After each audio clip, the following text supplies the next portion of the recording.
Hey guys, so Frank here pulled me out here to talk about this dog Cece that I was recently working with. She actually came from Puerto Rico, meaning that her owners went to visit Puerto Rico and they saw this dog, stray dog that was out there that was friendly to them.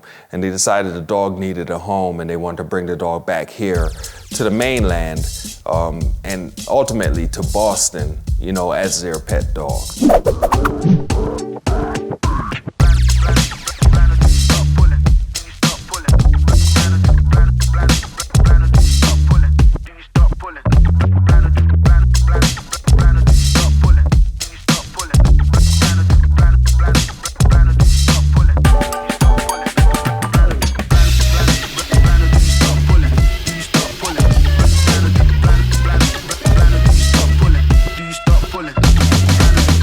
The thing about dogs like this, they do make good pets, or they can make good pets, but the thing about dogs like this is that a lot of the times these dogs are feral dogs. What I mean by that is that the dog is not a stray dog, the dog is not a dog that was abandoned. Maybe generations ago, maybe that dog's grandparents generations ago was abandoned.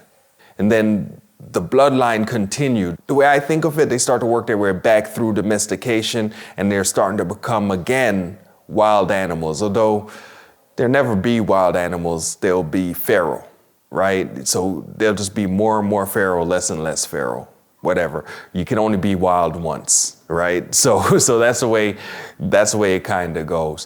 When you're working with these feral animals, and we see them in different islands they come from. I've seen them from Jamaica. They have different names. In some places they're called potcakes. Dogs that come from North Korea, South Korea a lot, those dogs that were used for food, a lot of those dogs have feral tendencies as well. So a lot of the things that I'm talking about now with the tropical feral dogs can also be seen in dogs rescued from other situations as well, in which humans treated them differently than pets and bred them over and over again.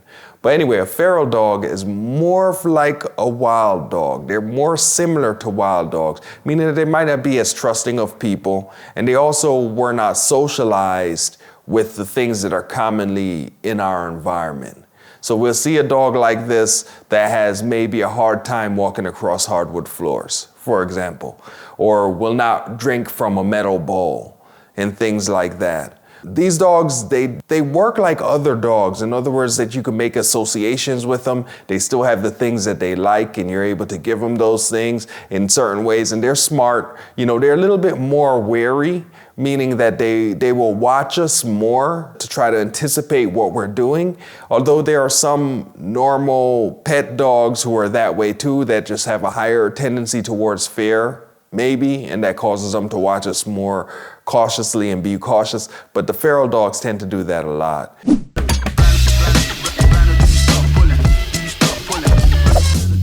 So Cece is this little tan brindle feral dog that's about 30 pounds that came for board and train for a bunch of reasons. You know, after she came from the islands, she was of course reactive to dogs on leash. She's nervous, reactive to certain people on leash, you know, all those kind of things. Not good at being separated from the family. You know, if people are going to work or if they ask her to be in a crate, she'd be a little bit more difficult. So she was here for training for that.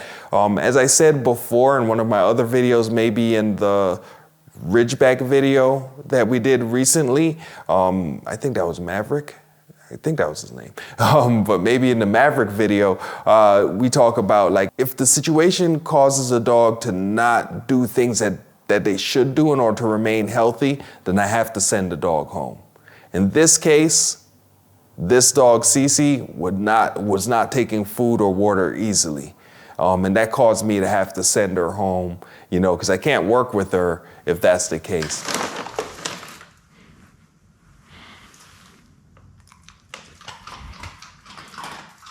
The peanut butter is really hard to use because you can't, like, how do you carry peanut butter? That's what I was thinking about a syringe. If I get a really big syringe, I could stuff the peanut butter in it, put the plunger in, and I could squeeze the peanut butter out the end of the syringe, and then I could carry it with me.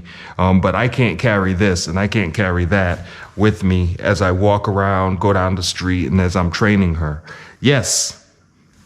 Sometimes with these dogs, though, once they start eating, they realize that they're hungry.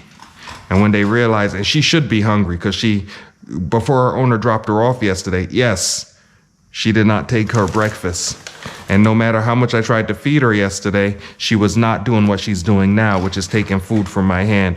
And yes, and her dinner yesterday, she was not interested in it. I sat right here with her for a long time yesterday, just sitting, not trying to force her or anything. Yes, get a treat, give it to the dog. I think I messed that one up. Good girl. Good girl. Now that she's taken the food and she's looking up in anticipation, maybe I could get away with it.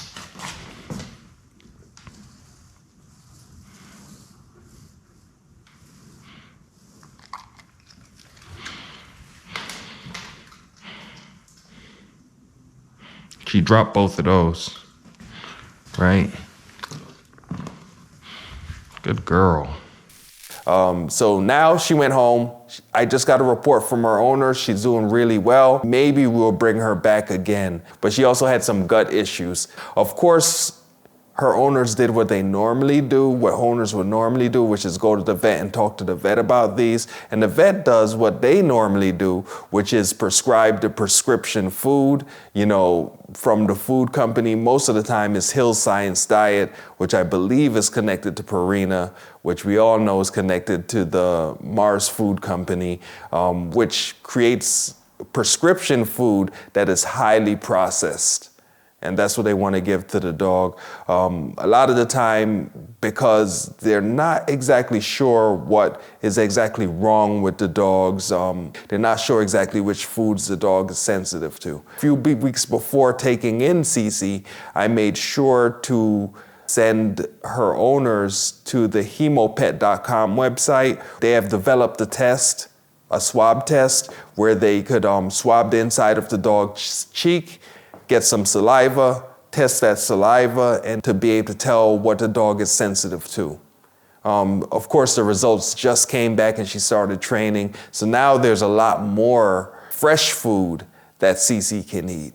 And I think that's gonna change a lot of things with her. I also introduced her owners to the Vollard nutrition, which was what I used to feed my dogs. And they also have a test that they do as well, and we're still waiting for the results from that test. The thing about it is that veterinarians are not true nutritionists, right? They're really good if your dog has cancer, if your dog broke a bone or something like that, but they're not necessarily good with issues of what should I feed my dog or behavioral issues. Those things veterinarians really, just like how I say, I don't know when it comes to a medical question, they really should say, I don't know when it comes to those things. But we'll see. So Frank asked a question just now. He asked, how was training Cece different than training, a normal dog, a dog that may not have been feral or didn't have feral tendencies? It's very different. Most dogs, you could get them taking food. They don't have those gut issues because, they're eating good food since they were puppies. And you could get them taking the food pretty easily. And that changes a lot of things. I use food more now. First 6 years of dog training, I didn't use food really at all. But now, the last 7 years of dog training, I use a lot of food because it helps me to affect the dog's mental state, right? I could get them out of a shy state and into a state where they're anticipating food, which changes, when you change a dog's mental state, it changes everything about the dog. In her case, I had to rely more on the things that I've learned in the first 6 years of my career, which is about affection, and about rewarding with touch, rewarding in a different way rather than just rewarding quickly with food. Good girl. Now I'm just doing some heavy, firm hand petting. Dogs tend to like this, especially when you press on both sides.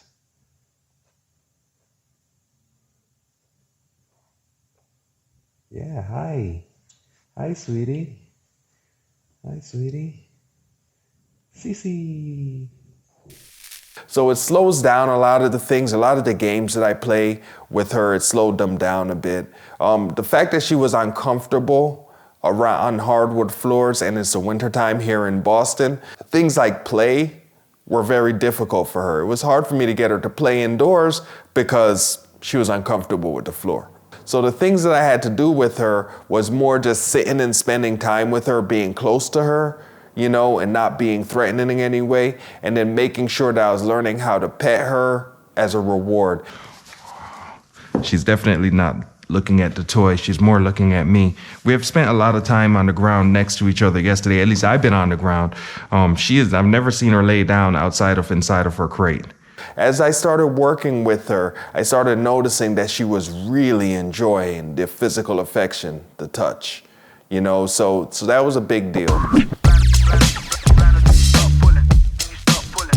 Okay, so another question is about her reactivity towards other dogs. When she was with me, the thing about it is that I live with the dog in a way that causes those things to be less likely. She was only with me for 3 days.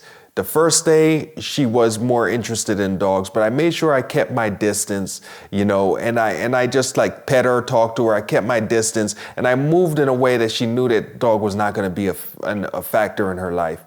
As time went on, it got easier and easier for me to do that. As far as on the street behavior, she actually was not afraid of cars or trucks or loud vehicles. She's not sound sensitive. This one wasn't. I've had feral dogs before that were sensitive to everything, but this particular feral dog seemed like she was more of a city feral dog than a countryside feral dog. So like traffic and things like that, she actually looked more comfortable a lot of the times when we were out in the street than she did, you know, inside the house. Okay, so I'm out here on a walk on Dorchester Avenue with my girl Cece here. She seems okay. It's nighttime, so it's a little bit less traffic than usual. But right now, 3 buses just went by, and she jumped a little bit when the hydraulics on one of the buses went off. As far as walking on the leash, she's pretty good actually. She doesn't pull a lot, and she's willing to walk in where I want her to go. So this is good. I like to see this because I could just walk her long walks if she finds this relaxing at different times of day, and that could help our bonding and get to where I want to be with her.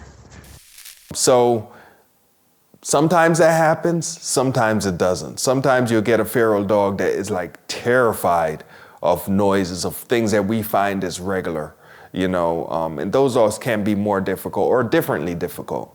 Anyway, so as far as reactivity and things go, I wouldn't say that she's not going to be reactive. I think that the first few days when a dog is with you, they're really watching you to see what you're doing. If I make it so that way, she doesn't have to feel those emotions that cause the dog to be reactive, then the chances of being reactive is going to be very small. Of course, as she goes through training with me and as she gets to know me better, there's another component to reactivity, which is dopamine.